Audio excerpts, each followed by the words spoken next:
부과하죠. 부과. 본문 말씀 마가복음 4장 35절에서 41절 말씀 찾겠습니다. 마가복음 4장 35절에서 41절 말씀 한 구절씩 나눠서 교독하겠습니다. 35절. 그날 저물 때에 제자들이 이르시되 우리가 저편으로 건너가자 하시니 저희가 무리를 떠나 예수를 배에 계시는 그대로 모시고 가며 아무래도 함께 하더니 큰 광풍이 일어나며 물결이 부딪힐 때에 부딪혀 배에 들어와 배에 가득하게 되었더라. 예수께서 멀리서 베개를 내시고 주무시더니 제자들이 깨어나가로되 선생님이여 우리의 주되는 것을 돌아가지 않으시나이까. 예수께서 깨어 바람을 꾸짖으시며 바다들을 이르시되 잠잠하라 고요하라 하시니 바람이 그치고 아주 잔잔하여 지더라. 제자들에게 이르시되 어찌하여 이렇게 왔느냐 너희가 어찌 믿음이 아니하시니. 다 같이 저희가 신이 여호와의 사랑하되 전하기에 바람과 바다도 오늘 이 시간에는 바람을 잠잠케 하신 2절을 통해서 같이 공부를 해보도록 하겠습니다. 오늘 37절에 보면 예수님 일행이 그 바다를 건너게 되는데 큰 광풍을 만나게 되죠. 그냥 광풍이라는 것은 원어로 회오리 바람이라는 뜻인데요. 회오리 바람도 무섭죠, 사실. 그런데 큰 광풍을 만나게 됩니다. 사실 사건으로 보면 아주 단순한 사건이죠. 바다를 건너다가 광풍을 만났고 예수님께서 광풍을 잠잠케 하셨다. 이런 내용인데 그 이면에 들어가 보면 여기에는 여러 가지 우리가 교훈을 얻을 수 있는 그런 내용들이 많습니다. 일단 지금 제자들이 어디를 건너고 있습니까? 바다를 건너고 있죠. 사실은 엄밀히 따지면 바다가 아니라 어디죠? 호수입니다. 갈릴리 호수. 근데 이제 갈릴리 호수가 이렇게 길다랗게 생겼는데 남북으로는 이게 21km래요. 남북으로 길이가. 그 다음에 동서로는 12km 정도 된다고 합니다. 상당히 크기가 크죠. 그래서 이 바다를 건너는 중에 이제 광풍을 만난 건데 호수라고도 하고, 그래서 성경에서는 그 호수가 크기 때문에 바다라고도 하죠. 사실 바다는 위험한 곳입니다. 바다는 얼마든지 풍랑을 만날 수 있죠. 그런 풍랑을 만날 수 있는데 마치 저는 오늘 이 사건을 보면서 어떤 생각이 드냐면 이것은 마치 우리가 인생의 바다를 건너는 것과 같다. 성경에도 우리 인생을 항해하는 것으로 이렇게 비유하는 곳이 몇 군데 등장을 하는데, 그래서 우리 인생은 마치 바다를 항해하는 것과 같다. 그렇게 생각이 되고요. 그리고 바다는 얼마든지 풍랑이 일어날 수 있는 굉장히 위험한 곳이다 라는 거죠. 그래서 그 러시아 속담에는 그런 말이 있다고 하죠. 전쟁에 나갈 때는 기도를 꼭 한 번 해라. 그런데 바다에 나갈 때는 기도를 2번 해라. 왜 그럴까요? 전쟁보다 더 위험하다는 거죠. 기도를 3번 해야 될 때는 언제일까요?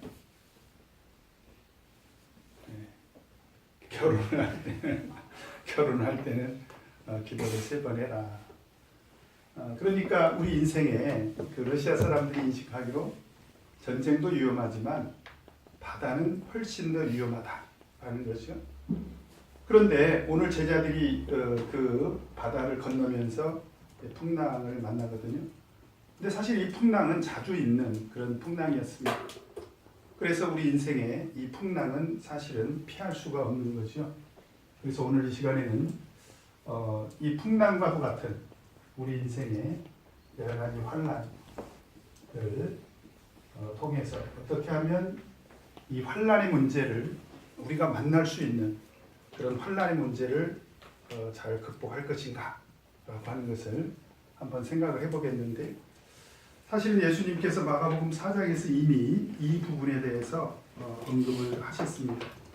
우리 4장 먼저 3절부터 20절까지 한번 이 내용을 먼저 살펴보고 공부를 하도록 하겠습니다. 4장 13절 같이 읽겠습니다. 시작. 제가 먼저 읽겠습니다. 죄송합니다. 또 가라사대 너희가 이 비유를 알지 못할진데 어떻게 모든 비유를 알겠느냐? 우리가 듣는 말씀을 뿌리는 것이라. 말씀이 길가에 뿌리었다는 것은 이들이 곧 말씀을 들었을 때에 사단이 즉시 와서 저희에게 뿌리온 말씀을 빼앗는 것이요. 또 이와 같이 돌밭에 뿌렸다는 것은 이들이 곧 말씀을 들을 때 즉시 기쁨으로 받으나 그 속에 뿌리가 없어 잠깐 견디다가 말씀을 인하여 환난이나 핍박이 일어나는 때에는 곧 넘어지는 자요. 또 어느 날 다시 땅에 뿌리는 자니 이들은 말씀을 듣되 세상의 염려와 재리의 유혹과 기타 욕심이 들어와 말씀을 막아 결실치 못하게 되는 자요. 좋은 땅에 뿌렸다는 것은 곧 말씀을 듣고 받아 30세와 60세와 100세의 결실을 하는 자니라. 여기서 보면 예수님께서 씨 뿌리는 비유로 말씀을 하시죠. 씨 뿌리는 비유. 여기서 씨는 바로 하나님 말씀을 의미합니다. 그럼 하나님 말씀은 어디다가 뿌리죠? 당연히 밭에다가 뿌리겠죠. 밭은 바로 우리 사람의 마음밭을 말하는 것이고, 그 마음밭의 상태를 우리가 믿음이라고 합니다. 그런데 첫 번째 종류의 사람들은 길가와 같은 그런 마음의 상태라는 거죠. 그래서 길가는 어떻습니까? 사람들이 지나다니는 그런 길가는 어때요? 새들이 자주 오죠. 그래서 새들이 와서 먹어버렸다는 거죠.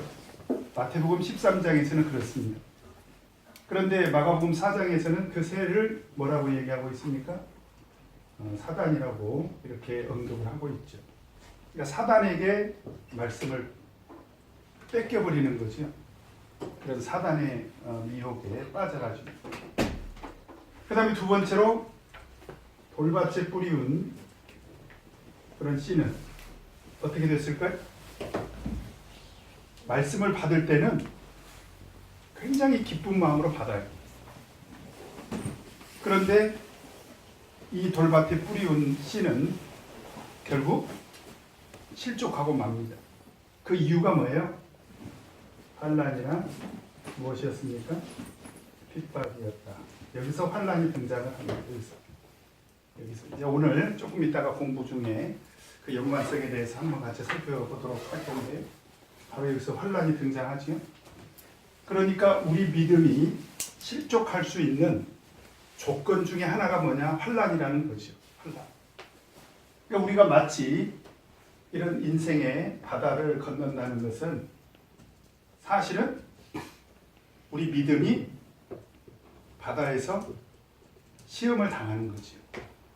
그런데 돌밭에 뿌리온 씨는 결국 환난과 핍박을 만났을 때 넘어지더라. 실족하고 말더라. 그 다음에 세 번째로 가시떨기에 뿌리온 씨는 어떻게 됐습니까? 어느 정도 자라죠? 제법 자랍니다. 근데 결과적으로 결실이 없어요. 열매를 못 맺습니다. 그 이유가 어디 있습니까? 세상의 염려와 그 다음에 재리의 유혹 때문에 그러니까 사실은 넓은 의미에서 보면 이 세상의 염려와 재리의 유혹도 우리가 당하는 세상의 환난에 해당이 됩니다. 그렇죠? 우리가 세상을 사는 동안에 어쩔 수 없이 우리는 세상에서 염려할 수밖에 없고 어떤 재물의 유혹을 받을 수밖에 없는데 결국 가시떨기에 떨어진 씨는 그것 때문에 열매를 못 맺었다는 거예요. 그 다음에 마지막으로 좋은 땅에 떨어진 씨는 어떻게 됐습니까? 어떻게 됐어요? 열매를 맺었죠. 근데 그 열매를 맺은 이유를 뭐라고 되어 있습니까? 말씀을 듣고 말씀을 듣고 그 다음에 받아 그 다음에 말씀을 듣고 받았다는 거예요. 그럼 뭘로 받았냐? 자, 마태복음 13장 23절 한번 보도록 하겠습니다.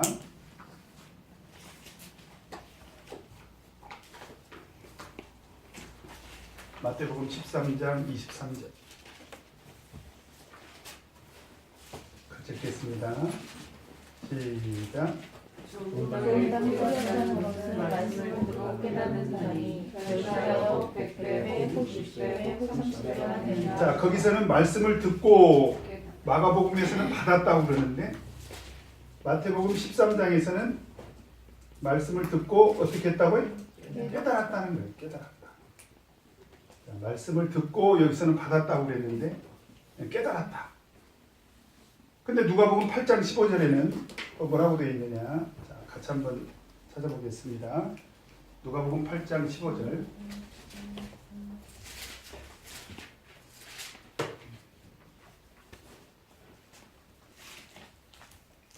누가복음 8장 15절 같이 읽겠습니다. 시작. 좋은 땅에 있다는 것은 착하고 좋은 마음으로 말씀을 듣고 지키어 인내로 결실하는 자니라. 자, 여기서 보니까 듣는 것도 누가복음 8장 15절에서는 그냥 듣는 것이 아니라 어떻게 들었다고요? 착하고 좋은 마음으로 착하고 좋은 마음으로 듣고 그렇죠? 그 다음에 받는 것을 어떻게 받았다고 되어 있습니까? 말씀을 지키어 그 다음에 인내로 기다렸다는 거예요. 그래서 결국 그 결과로 결실을 했는데 그 결실이 30배, 60배, 100배더라. 그런 얘기입니다. 자, 그러면 지금 이 하나님 말씀을 듣고 받는 것에 따라서 어떤 사람은 마귀에게 말씀을 빼앗겨 버린 사람도 있고 그건 사실은 불신자나 다름없습니다. 이건 불신자나 다름이 없죠. 마귀에게 뺏겨 버렸다는 얘기는 하나님 말씀을 믿지 않는 거예요. 하나님 말씀을 듣는 귀가 없는 거지. 그래서 교회 와도 제가 실제로 이렇게 목회를 하다 보니까 그런 분들이 있어요. 목사님, 사실은 저는 교회 가도 뭔 소리인지를 모르겠다는 거예요. 믿음이 안 생긴다는 거예요. 그런 분들은 결국은 사단에게 말씀을 다 뺏겨버리는 거죠. 근데 어떤 사람들은 돌밭에 뿌리운 자 같이 처음에는 말씀을 잘 들어요. 기쁨으로 받습니다. 그런데 돌밭은 흙이 얇지 않습니까? 그러니까 믿음의 기초가 없으니까 결국은 환난이나 핍박을 당하게 되면 즉시 어떻게 되더라? 실족해버리더라는 거죠. 넘어져 버렸다. 믿음에서 떠난 거죠. 사실은 이런 사람들도 불신자와 다름이 없는 거죠. 그렇죠? 그 다음에 세상의 염려나 재리의 유혹에 결실치 못한 사람들은, 이런 사람들은 믿음의 열매가 없는 거죠. 그죠? 결실치 못했다. 그러니까 뭐 가시떨기에 있는 사람들이 믿음을 계속 지켰는지 안 지켰는지 그건 언급이 없습니다. 그런데 결실치 못했다. 이것은 우리 믿음의 성장과 관계가 있는 것입니다. 믿음 성장을 이루지 못했다라는 거죠. 그래서 결국 중요한 것은 뭐냐면 어떤 사람들이 실족을 하고 어떤 사람들이 믿음의 성장이 없냐. 바로 이런 사람들이라는 거예요. 이런 사람들. 그 상태가 뭐냐? 바로 우리 마음밭을 말하고 있다라는 거죠. 그죠? 이것은 우리 믿음의 상태를 말하는 것입니다. 우리 믿음의 상태. 그래서 오늘 35절을 보면, 자, 35절 같이 한번 읽겠습니다. 시작. 35절, 4장 35절. 시작. 그날 저물 때 제자들에게 이르시되 우리가 저편으로 건너가자 하시니 그날이라고 나와 있죠. 그날. 분명히 마가복음의 저자는 그날인데 어떤 날입니까? 33절. 같이 한번 읽겠습니다. 시작.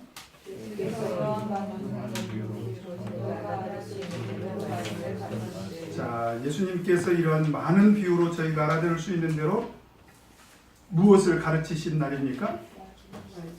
말씀을 가르치신 날입니다. 말씀을 가르치신 날. 바로 그 많은 비유 중에 하나가 뭐예요? 씨 뿌리는 비유죠. 그렇죠? 그러니까 오늘 예수님께서 씨 뿌리는 비유로 성경 공부를 했어요. 지금 씨 뿌리는 비유로 성경 공부를 했습니다. 자, 그렇게 했다고 한번 칩시다. 자, 오늘 여러분들 성경 공부 끝나면 이제 어디로 갑니까? 어디로 가요? 네. 여러분들이 인생의 바다에 어디로 가요? 네, 세상 속으로 가죠. 그죠? 그래서 우리 인생의 바다인 세상 속으로 나가게 되는데 성경 공부가 끝나고 나서 어떻게 우리가 이 믿음을 지킬 거냐? 오늘 그것이 오늘 예수님께서 이 풍랑을 잠잠케 하신 이 교훈을 통해서 우리들에게 이제 주시는 그런 교훈이라고 생각을 합니다. 그래서 우리가 오늘 본문 말씀을 통해서 반드시 하나 우리가 학습해야 되는 게 뭐냐면 이 고난의 문제입니다. 고난의 문제. 풍랑을 만날 수 있다는 거예요. 우리 인생의 바다에서 얼마든지 우리는 고난을 만날 수 있다. 그래서 욥기 5장 7절에 보면 인생은 고난을 위하여 났나니 불티가 위로 나름 같으니라. 여러분 불티는 어떻게 날라요? 불티. 여러분 시골에서 모닥불 같은 거 피워봤어요? 그럼 불티가 어디로 나릅니까? 위로 날아가잖아요. 마치 우리 인생의 고난이라는 것은 그렇게 자연스럽게 이루어진다는 거예요. 그 다음에 전도서 7장 14절을 보면 자, 같이 한번 이건 찾아보도록 하겠습니다. 전도서 7장 14절.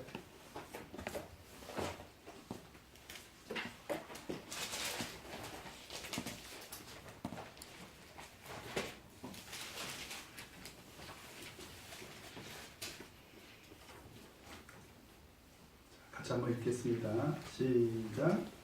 하나님을 기뻐하고 공부하는 자를 생각하라. 하나님이 저들을 명하게 하사 사람으로 그 장래를 내게 인생에는 형통함만 있는 것이 아니라 무엇도 있다. 공고함도 있다. 환난은 피할 수가 없다는 거예요. 욥기 5장 7절에 있는 말씀처럼 인생은 아예 고난을 위하여 났다. 그럼 고난만 있냐? 그렇진 않아요. 다행이죠. 우리 인생에 고난만 있지는 않습니다. 그런데 하나님께서 우리에게 형통함만 주신 것이 아니라 공고함도 주셨는데 결국 오늘 우리가 이 본문 사건을 통해서 깨달아야 될 게 뭐냐? 그 환난, 그 중심에 환난이 있다. 제가 말씀드렸죠. 환난, 그 중심에 환난. 이 환난의 문제를 우리 믿음의 사람도 예외가 아니지 않습니까? 오늘 예수님이 하신 말씀은 세상 사람들 들으라고 한 소리가 아니에요. 믿음의 사람들에게도 예외 없이 환난이 찾아오는데 넓은 의미에서 보면 핍박이나 세상의 염려나 재리의 유혹, 그런 물질의 문제로 우리가 유혹을 받을 수밖에 없는 그 상태가 사실은 환난의 상태죠. 그런데 그런 환난을 어떻게 극복하느냐에 따라서, 그죠? 어떻게 극복하느냐에 따라서 우리 믿음의 성장과도 관계가 있고 우리가 구원받는 것과도 관계가 있다는 거예요. 오늘 이 말씀. 그죠? 그래서 계시록 7장 14절을 보면 우리 지금 계시록 공부하고 있지 않습니까? 계시록 7장 14절을 한번 찾아보도록 하겠습니다.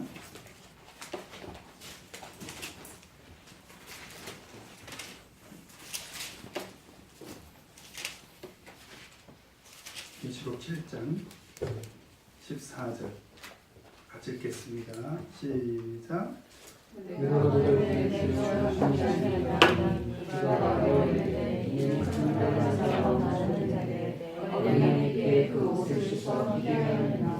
지금 계시록 7장은 마지막 하나님의 진노의 큰 날에 구속함을 입은 무리들을 지금 소개하고 있습니다.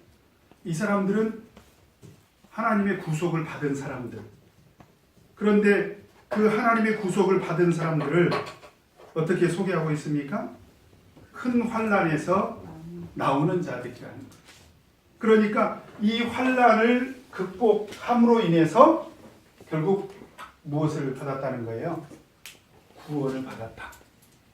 그만큼 환난과 구원은 깊은 관계가 있다라고 하는 것입니다. 그래서 이 환난의 문제를 어떻게 우리가 극복할 거냐? 환난이 없으면 좋을 것 같지만 사실은 환난은 피할 수가 없는 것이라면 전도서 7장 14절에 있는 말씀처럼 하나님이 형통함과 공고함을 동시에 주신 것이라면 우리가 이 환난을 어떤 마음가짐으로 어떤 믿음으로 잘 극복을 할 거냐. 네. 오늘 이 바다에서 풍랑을 만난 그 제자들의 태도를 보면서 우리는 앞으로 이 인생의 환난의 문제를 어떻게 극복을 할 거냐 오늘 본문 말씀을 통해서 같이 한번 살펴보도록 하겠습니다. 자, 그러면 우리 1번 본문 내용 살피기 1번 같이 한번 읽겠습니다. 시작. 예수와 술 제자들이 풍랑을 만날 때에 자, 35절을 다시 한번 보면 그날 저물 때에 그랬죠? 그날 저물 때에 그날이 어떤 날이라고 했습니까?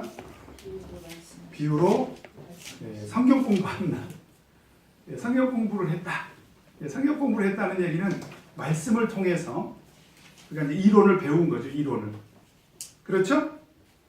그리고 제자들이 어디로 나갑니까? 바다로 나가죠.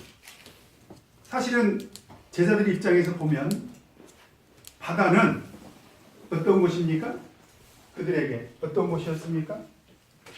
과거 생업과 관계가 있었고 바다에서 산전수전 다 겪었던 그들의 경험의 현장이고요. 그리고 사는 동안에 반드시 지나가야 될 그런 인생의 경로죠. 바로 그런 곳을 지금 제자들이 지나가게 됩니다. 그래서 어떤 생각이 드냐면 저는 오늘 이 본문 말씀을 보면서 어떤 생각이 드냐면 마치 오늘 우리가 씨 뿌리는 비유를 예수님께 배우는 성경 공부를 하고 나면 우리는 그 믿음이 시험을 받는 그렇죠? 인생의 바다로 나가게 된다. 그래서 내가 예수님을 통해서 배운 이 말씀을 내 믿음으로 보여주는 거예요. 그죠? 어떻게 보면 실습의 현장이다. 이렇게 말씀드릴 수가 있습니다. 바로 그 바다로 나가게 된 거죠. 그 다음에 2번 같이 읽겠습니다. 시작. 예수를 따르는 무리들이 어떻게 예수님을 쫓아오나. 자, 이때까지는 한치 앞을 내다볼 수 없는 그런 우리 인생들이기 때문에 이때까지는 풍랑이 올 것을 알았을까요? 몰랐을까요? 만약에 알았다면 예수님을 따랐을까요? 안 따랐을까요? 따랐을 수도 있고 안 따랐을 수도 있고 그건 누가 결정합니까? 내 믿음이 결정하게 되겠죠. 그런데 36절의 모습은 어떻습니까? 저희가 무리를 떠나 예수를 배에 계신 그대로 모시고 가매 어떻게 돼요? 다른 배들도 함께 하더니 아마 풍랑이 있을 것으로 알았다면 그 중에는 안 따라가는 사람도 분명히 있을 것입니다. 그 다음에 3번 같이 읽겠습니다. 시작. 배를 타고 바다를 건너는 중에 무슨 일이 벌어지는가. 자, 배를 타고 이제 아까 제가 말씀드린 대로 지금 예수님께서 가버나움에서 바다를 건너갔으니까 이렇게 건너가셨겠죠. 비교적 짧은 거리. 그러나 그 거리도 12km입니다. 12km. 12km면은 그때는 통통배도 없었을 것이고 노를 젓는 배였을 테니까요. 시속 얼마나 갔을까요? 보통 통통배가 시속 몇 킬로 정도 가죠? 한 15km 가나요? 20km 가나요? 네, 그 정도면 아마 1시간 이상 걸려야 될 것입니다. 12km를 가려면 노를 저어서. 그죠? 네, 그런데 그때 어떤 일을 만나게 됩니까? 큰 광풍이 일어났다는 거예요. 그러면 어떻게 해서 이 큰 광풍이 일어났는가? 여기 지형적인 특징을 한번 우리가 생각해 볼 필요가 있는데, 여기가 이제 지중해잖아요. 이렇게 여기가 지중해. 근데 이 갈릴리 바다의 해수면이 이 지중해에 비해서 한 200m 정도 낮은 위치에 있대요. 한 200m 대략. 그 다음에 북쪽으로는 성경에 헐몬산 있죠. 헤르몬산이라고도 하고, 헤르몬산이라고 성경이 많이 나오죠. 시편 133편만 헐몬산이라고 이렇게 나옵니다. 그 다음에 지금 오른쪽으로는 요르단이 있죠. 이쪽에가 골란 고원이 있습니다. 골란 고원. 그래서 사실은 이 갈릴리 호수를 주변으로 해서 크고 작은 산들이 있는데, 주로 북쪽에서 불어오는 바람이나 골란 고원에서 오는 동풍은 이 갈릴리 호수를 경유하는 동안에 어떤 현상이 벌어지냐면 회오리를 일으킵니다. 여러분들이 이렇게 여기 평지를 바람이 쓱 지나갈 때는 그냥 지나가고 말잖아요. 그런데 여기에 골짜기가 있을 때 바람이 지나가면 어떻게 됩니까? 바람이 지나가는 동안에 여기서 뭐가 생기죠? 회오리 바람이 생기죠.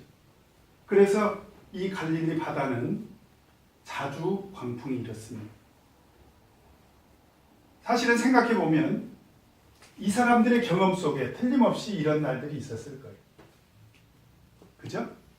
예측 가능한 그런 광풍이었을 것이다 라고도 우리가 생각을 해볼 수가 있습니다. 뿐만 아니라 지금 그 배에는 누가 타고 계십니까? 누가 타고 계세요? 예수님이 타고 계시는 바로 그런 상황입니다. 그래서 우리가 여기서 반드시 잊지 말 것은 우리 인생의 바다에 우리 주님이 동행하셔도, 그죠? 우리 주님이 우리와 함께 동행하셔도 반드시 풍랑은 일어날 수 있다. 그 점도 우리가 한번 생각을 해봐야 되겠죠? 그 다음에 4번 같이 한번 읽겠습니다. 시작. 큰 광풍을 만난 상황에서 예수님은 무엇을 하고 계셨는가? 자, 이런 광풍이 일어난 바로 그 순간에 예수님은 지금 어떻게 하고 계십니까? 38절에 보니까 어떻게 하고 계셔요? 고물에서. 고물이 뭐지? 배 끝을 말하는 것이 선미, 후미 쪽에, 배 후미 쪽에서 아주 베개를 펴시고 주무시고 계십니다. 여러분 이 상황을 한번 우리가 생각을 해보십시다. 여러분 배 타보셨죠? 큰 광풍을 만나가지고 지금 어떤 상황이 됐습니까? 물결이 부딪혀서 배에 들어와가지고 배에 물이 가득 차게 됐습니다. 그러면 예수님 있는 데까지도 아마 물이 들어갔을런지도 몰라요. 근데 예수님은 너무나 편안하게 거기서 잠을 주무시고 계십니다. 왜 그러셨을까요? 그날 성경 공부 인도 오시느라고 피곤하셨을까요? 그럴 수도 있습니다. 근데 이럴 수도 있잖아요. 예수님께서 의도적으로 주무시기도 했지만 피곤해서 주무셨을지 어쨌든 주무셨지만 사실은 그런 광풍을 만난 그런 상황에서 예수님은 이제 잠을 주무시고 계십니다. 여기서 우리가 하나 생각할 것은 뭐냐면 지금 제자들은 어느 정도 상태까지 빠지게 됩니까?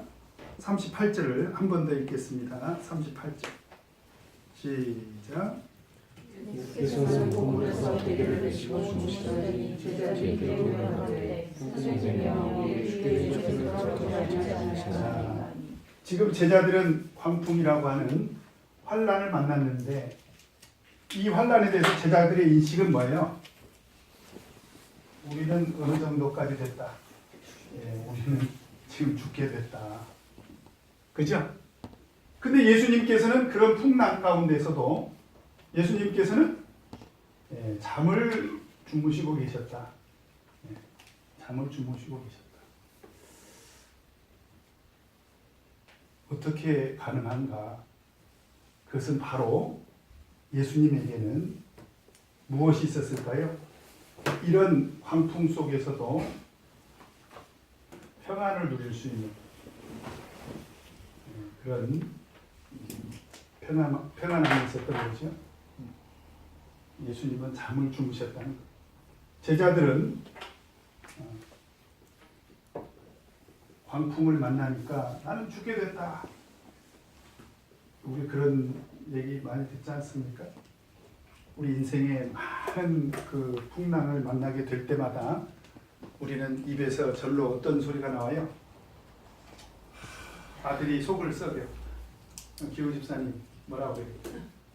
교회 와가지고 아이고 사모님 우리 아들 때문에 요새 죽겠어요. 그죠? 재훈이 형제 감기만 걸려도 뭐라고 그래요? 아이고 목사님 요새 며칠 동안 감기 때문에 죽는 줄 알았습니다. 뭔가 우리는 이런 상황을 만나게 되면 죽음 일보 직전까지 간 사람처럼 이렇게 느낀다는 거죠. 그런데 예수님은 잠을 주무시고 계신다는 거예요. 그래서 저는 어떤 생각이 드냐면 여러분 이런 그림 혹시 보셨어요? 어떤 그림이 있는데 막 폭포수가 이렇게 떨어집니다. 폭포수. 그런데 폭포수 그 물이 떨어지는 한쪽 편에 나뭇가지가 하나 이렇게 있는데 여기에 새집이 하나 있어요. 새집이. 막 폭포수에서 물이 어마어마하게 떨어지죠. 이 폭포수는 휩쓸려 가면 그대로 끝입니다. 근데 여기서 새들이 잠을 자고 있어요. 새들이. 엄마 품에서. 어미 새 품에서 그 새끼가 거기서 잠을 자고 있습니다. 이 그림의 제목이 뭐냐? 평화입니다. 평화. 평화. 그러니까 사실 우리가 영적으로 생각해 본다면 환난 가운데서 우리는 죽음 일보 직전까지 간 사람처럼 그렇게 탄식을 하지만 사실은 예수님은 이런 상황 속에서도 잠을 잘 수도 있는 것 아니냐라고 의도적으로 보여주신 것 아니냐. 저는 그렇게도 생각이 된다는 거죠. 그래서 어쨌든 예수님은 지금 아주 태연하게 잠을 주무시고 계십니다. 그 다음에 5번 같이 읽겠습니다. 시작. 큰 광풍을 만나서 제자들은 어떻게 행동하였는가? 자, 제자들은 지금 죽게 됐다라고 느끼니까 어떻게 예수님께 항의를 합니까? 어떻게 항의를 해요? 우리가 죽게 됐는데 뭐라고 해요? 왜 돌아보지 아니하십니까? 하나님은 우리를 돌아보시는 분이다. 우리를 돌봐주시는 분이다. 라고 믿고는 있죠. 그래 안 그래? 그렇게 지금 믿고 있습니다. 그죠? 만약에 안 믿었다면 어떻게 됐을까? 만약에 안 믿었다면 거기서 절망하고 주저앉아가지고 통곡을 하거나 이제 우리는 꼼짝없이 죽었다 그러거나 그죠? 아니면 여기 있어서는 더 이상 희망이 없다 자구책을 구하고 뭐 바다로 뛰어들거나 차라리 바다에 뛰어드는 게 낫겠다 뭐 이렇게 되지 않았겠습니까? 그래도 깨알 만한 믿음이라도 있으니까 하는 말이 뭐예요? 아니 지금 예수님이 우리를 돌아보셔야 되는 거 아니냐. 그러니까 예수님을 어떻게 지금 믿고 있다는 얘기입니까? 우리를 돌보시는 그런 분으로 지금 믿고 있다는 거예요. 믿음은 있어요. 그런데 그 믿음의 상태를 보면 잘 보세요. 어떤 상태입니까? 우리의 죽게 된 것을 그건 누가 그렇게 느끼고 있는 거예요? 자기가. 예수님은 그 상태에서도 잠을 주무시고 있는데 지금 자기가 그 환난의 문제를 어떻게 과장되게 느끼고 있는 것입니까? 부풀려서 우리는 지금 죽게 됐다. 근데 제가 생각할 때 그 상황이면 우리도 그럴 것 같아요. 네? 요즘은 막 핸드폰으로 전화하겠죠. 네? 세월호 사건을 한번 생각해 보시죠. 저도 그 세월호 사태, 예, 우리나라에서 벌어진 일, 뭐 뉴스만 틀면 몇 년 동안 그 상황이 반복해서 이렇게 설명이 되는데 실제로 그분들은 그 세월호 속에 탄 사람들은 다 죽었지 않습니까? 그들이 죽어갈 때 얼마나 절박했겠냐. 아마도 이 제자들의 상태는 그런 상태 아니었는가. 죽음의 문턱까지 도달한 것처럼 틀림없이 느끼고 그런 공포심을 가지고 예수님께 도움을 요청을 했을 텐데 도움을 요청하는 태도가 뭐냐면 왜 우리를 안 돌아보냐. 여기에는 사실은 믿음도 있고 그 다음에 도움을 요청하기도 했지만 그 제자들의 지금 현재 상태는 자, 환난을 만난 제자들의 상태는 여기다 쓰죠. 제자들 죽게 된 것을 좀 도움을 요청하지 않습니까? 예수님께? 그럼 믿음이 없다고 볼 수는 없죠? 있죠? 그 도움을 요청하죠? 믿음이 있으니까 왜 안 돌아보십니까? 라고 이렇게 고백을 한 거죠.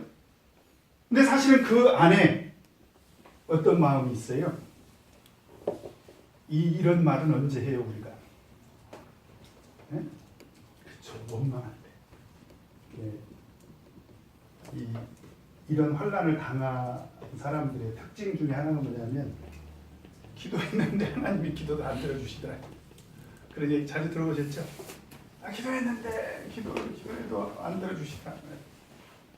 내가 병원에 입원했는데 목사님이 신방도 안 와. 그래서 신도들이 관심도 없어. 그건 작은 문제죠, 사실은.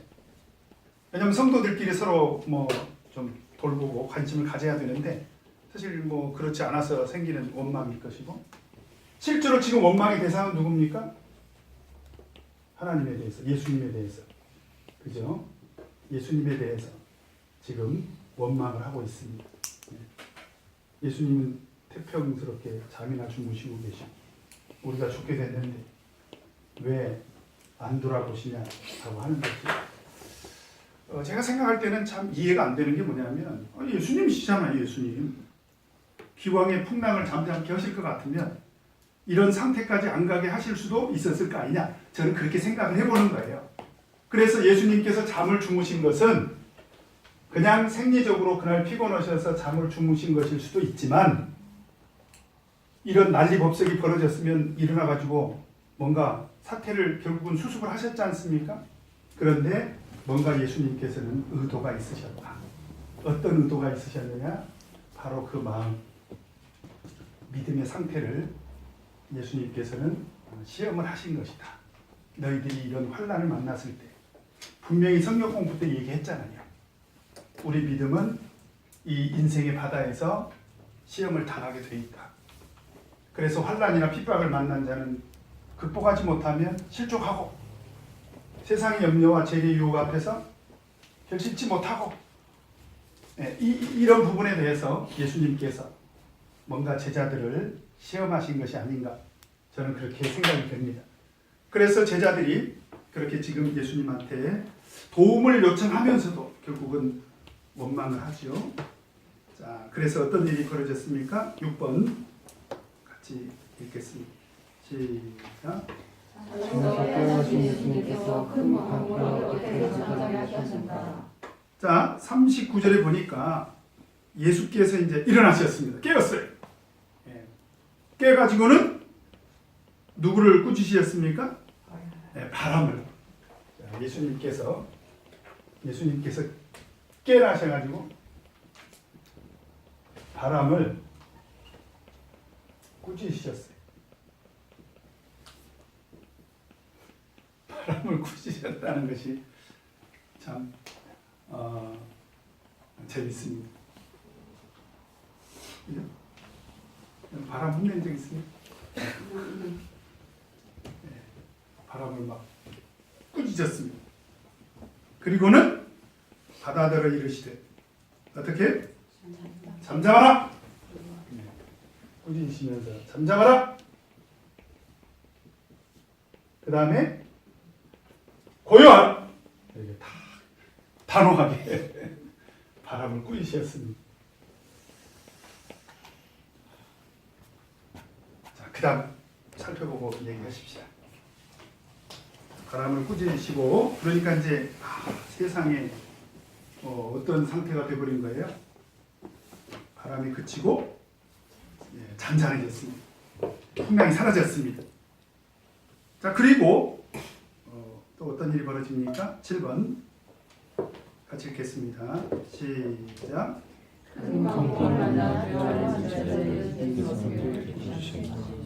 자, 그리고 나서 40절에 보니까 바람만 꾸짖으신 것이 아니라 제자들을 향해서 어찌하여 이렇게 뭐라 그래요?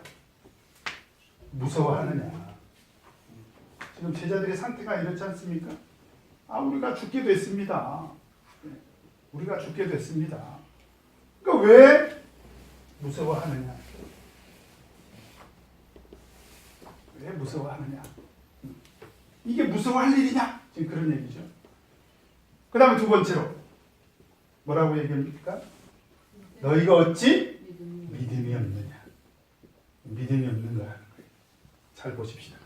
아까 제가 예수님께 와서 도움을 요청하는 것은 믿음이 있다고 제가 말씀드렸잖아요. 이건 믿음이 있는 거다. 그런데 거기에는 원망이 섞인 믿음이죠. 근데 예수님은 뭐라고 얘기를 하십니까?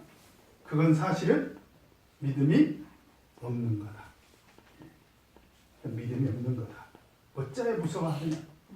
믿음이 없는 자더라. 이게 제 생각입니다만, 제 생각이 제가 예수님한테 가서 나중에 한번 물어보려고 그러는데 사실은 이 꾸짖을 때 누구를 꾸짖고 싶었을까요?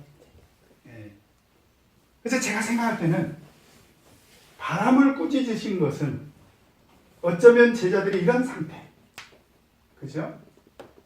믿고 예수님께 와서 기도하는 것 같지만, 믿고 신앙생활을 하는 것 같지만, 언제든지 우리는 환난을 만날 수 있는데, 그런 환난 가운데 빠질 때 믿음 없는 자가 돼가지고 실족해버리는 사람들처럼 그렇게 믿음 없는 사람으로 살아가고 있는 것은 아니냐, 우리가. 그래서 왜 우리 사람도 그런 얘기 하지 않습니까? 우리 인생은 인생의 4계절, 봄, 여름, 그 다음에 가을, 겨울을 겪어봐야 그 사람의 뭘 알 수가 있어요? 진면목을 알 수가 있어요. 밥 먹을 때 만난 사람은 참 좋은 사람이죠. 그죠? 이기호 집사님이 저를 밥을 사줬어. 그때는 참 좋은 사람이지. 제가 살이 됐다고 칩시다. 그죠? 그런데 제가 화날 때 보니까 아주 무서워. 그죠? 또 제가 살다 보니까 어려운 일이 생겼어. 그때 보니까 뭐 이건 믿음이고 나발이고 목자고 없어. 그냥 아무것도 없어. 그냥 어려운 일 당하니까 입에서 하고 싶은 얘기 다 쏟아내버려 그냥. 그게 뭐예요? 우리 인생에는 봄, 여름, 가을, 겨울이 있는 것처럼 우리 믿음에도 믿음의 봄, 여름, 가을, 겨울이 있다는 거예요. 바로 그때가 언제냐? 환난을 만날 때입니다. 그래서 제가 생각할 때 바로 우리 믿음은 언제 시험을 만나게 되느냐? 환난을 만났을 때.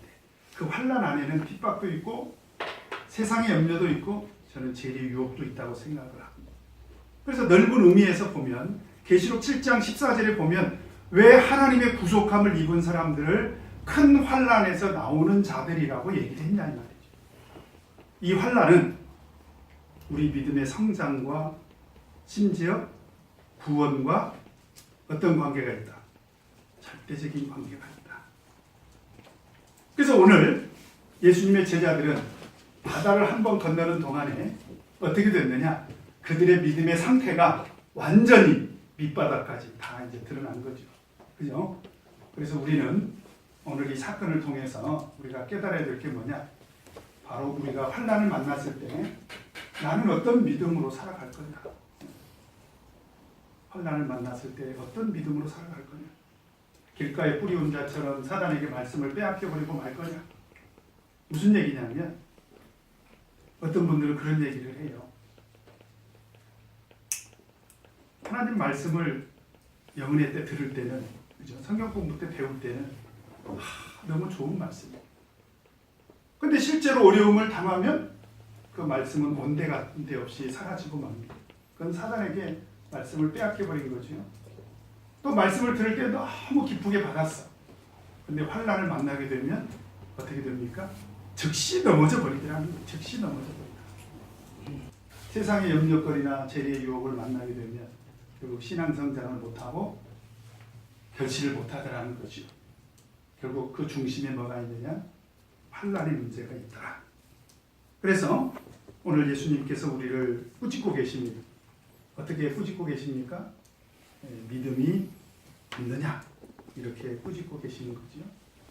사실은 오늘 이 소리는 바람을 향해서 꾸짖었다기보다도 우리 마음의 상태, 환난이 일어났을 때 그 풍랑이 지금 어디에서 일어났다는 거예요?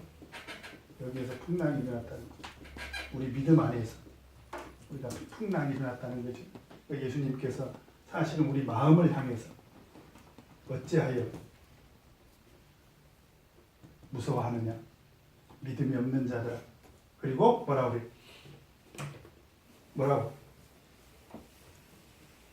뭐라고요? 자, 이제 끝냅시다. 성경 공부 끝냅시다. 뭐라고요? 예? 뭐라고요? 뭐라고요? 잠잠하라! 이렇게. 고용하라! 네. 그래서 우리는 그렇게 꾸짖을 수 있어야 돼. 사실 내가 알죠. 사실은 저도 그럴 때가 있어요. 언제? 저는 비행기 타는 것이 무서워요. 비행기 탈 때마다 저는 기도를 간절히 합니다. 그런데 진짜 기도를 하면 하나님께서 마음의 안정을 주세요. 그죠? 그래서 어떤 생각을 저는 늘 하냐면 내가 비행기 사고로 죽으면 하나님의 뜻일 테고, 그죠? 뜻일 테지만 그러나 아직은 제가 생각할 때 죽을 때가 안 된 것 같아요. 왜냐? 아직은 제가 정년이 남았지 않습니까? 그래서 제가 하나님 앞에 그래요. 하나님, 내가 개인적으로 죽는 건 억울하지 않지만 아직도 제가 정년이 10년이나 남은 목회자인데 요즘 목회자 한 명 양성하기가 얼마나 어렵습니까? 하나님이 손해니까 알아서 하세요. 제가 이제 그런 얘기를 마음속으로 늘 하는데, 어쨌든 우리는 이렇게 세상을 살아가다 보면 그런 풍랑 앞에서 우리 마음이 요동칠 때가 있습니다. 앞으로 여기 계신 분들도 예외가 아니에요. 앞으로 사는 날 동안에요, 이런 인생의 풍랑을 만나게 되면 틀림없이 우리가 요동을 칩니다. 우리가 믿음이 없는 게 아니에요. 그리고 하나님 앞에 도움을 요청하는 그런 기도를 안 하는 게 아니에요. 그런데 그 속에 원망과 사실은 불신함도 들어있더라는 거예요. 의심하는 마음, 온전히 하나님을 온전히 의지하지 못하는 그런 마음은 우리 주님께서 뭐라고 책망하시느냐? 믿음이 없는 자들아 라고 이렇게 책망하실 수 있다는 거죠. 그래서 마치 바람을 꾸짖듯이 우리 그 풍랑을 만난 우리 마음의 상태, 그래서 풍랑을 만남으로 인해서 죽게 된 것처럼 이렇게 요동치는 그 마음을 향해서 우리 주님께서 잠잠하라, 고요하라 이렇게 외칠 것이다. 어쩌면 오늘 이 목소리는, 이 음성은 우리가 인생을 살아가는 동안에 반드시 믿음으로 들어야 될 그런 소리라고 저는 생각을 합니다. 그래서 내 마음속에 그런 요동이 칠 때 우리는 내 마음을 향해서 뭐라고 외쳐야 된다고? 예수 이름으로 명하노니 잠잠하라. 따라서 해봅시다. 예수 이름으로 명하노니 잠잠하라. 그래서 우리가 마음의 이 요동을 해결을 해야 된다라고 하는 것입니다. 그 다음에 8번 같이 읽겠습니다. 시작. 광풍을 잠잠케 하시니 이적을 목격한 사람들의 반응은 어떠했는가? 자, 이제 그런 풍랑을 잠잠케 하시는 장면을 보고 사람들이 반응이 어떻습니까? 굉장히 두려워했죠. 그죠?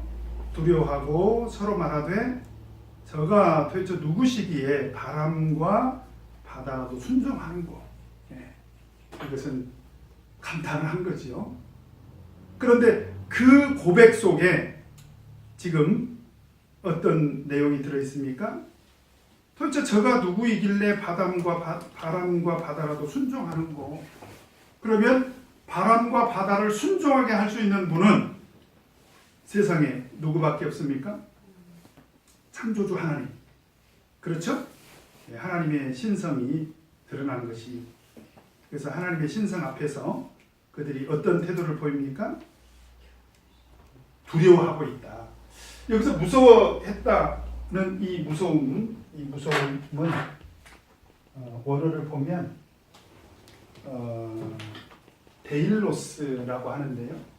여기서 예수님이 혼낸 이 무섭다 한 것은 겁먹은 또는 믿음 없는 그런 뜻이래요. 어찌 이렇게 무서워하느냐, 어찌 이렇게 겁을 먹었냐, 그런 뜻이고, 지금 여기서 사람들이 심히 두려워하다 하는 푸호베호라고 하는데요. 푸호베호라고 하는 말은 경외하다 그런 뜻이 있습니다. 두려워하다 또는 경외하다. 그러니까 결국 오늘 이적을 통해서 풍랑을 잠잠케 하시고, 그런 이적을, 풍랑을 예수님께서 그렇게 잠잠케 하시고 그 이적을 통해서 경외심이 생겼다는 거죠. 하나님을 향한 경외심.